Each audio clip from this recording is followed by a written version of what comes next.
toya kän garaşdyk. Gaty kän garaşdyk.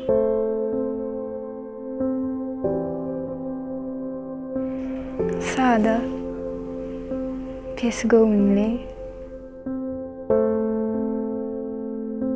Esik bolsa. Gowy günlere gözüme getirýär. Haşy gün gahrman arkadamyzyň ak patasy bilen açylan Şamilek toý mekanynda Söhbetçanyň toýuna başladyk.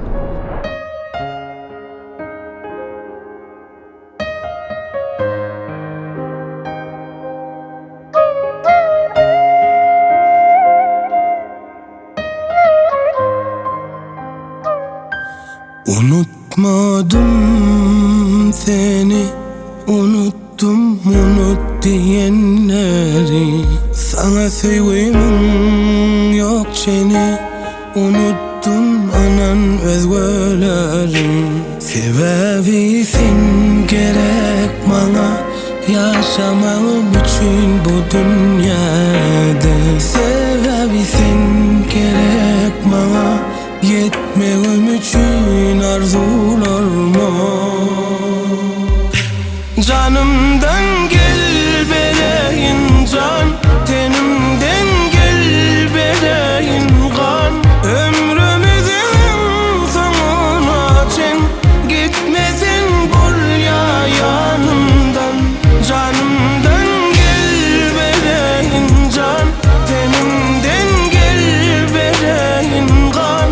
Ömrümüzün sonuna çen, gitmesin bul ya yanımdan.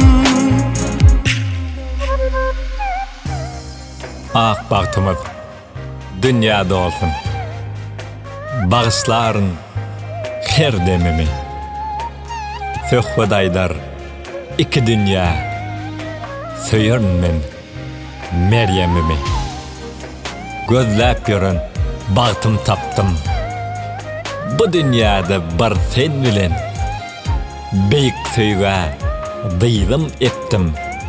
Bir jan bilen, bir ten bilen. Bir can bilen, bir ten bilen, duşurdy durmuş ýoly elim sen elin bilen. Bir yürekten ayrılmaň bolun ile görüllü. Şu seneden başlanýa durmuş atly ýörelgö. Korusun sizi gözden çınır begenci azır. Şat günüňde şatlan yanır hakiki dostlarınızdır. Kimliler yakinan daştan yazdık aydymy bağışlap. Söhbet Meryem adyny altın harplarına ağışlap. Sürün bile bakı döwran alın baklı lakamy. Artık bilen begendirim tizden ejim kakamy. Gorşun bolýajygymdan serýozny oglan.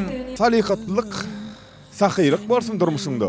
Külli türkmen halkyny el mudama buýdurk geldim. Rızkal döwlet getirdi size şu durmuşyňyz. Halar da öýdýär. Täsin nur ýetgeşip durmuşyň ana bolsun. Ay söhbede jomart bolýaýmytem. Stopu va всё было хорошо. Eren bağında el mudama yaynap gülüp yaşa oynasın. Birek öpaly oğlum. Желаю вам нежности. Agdy bir oğlum. Замечательно bağdardı. Canımdan gel beleyin can,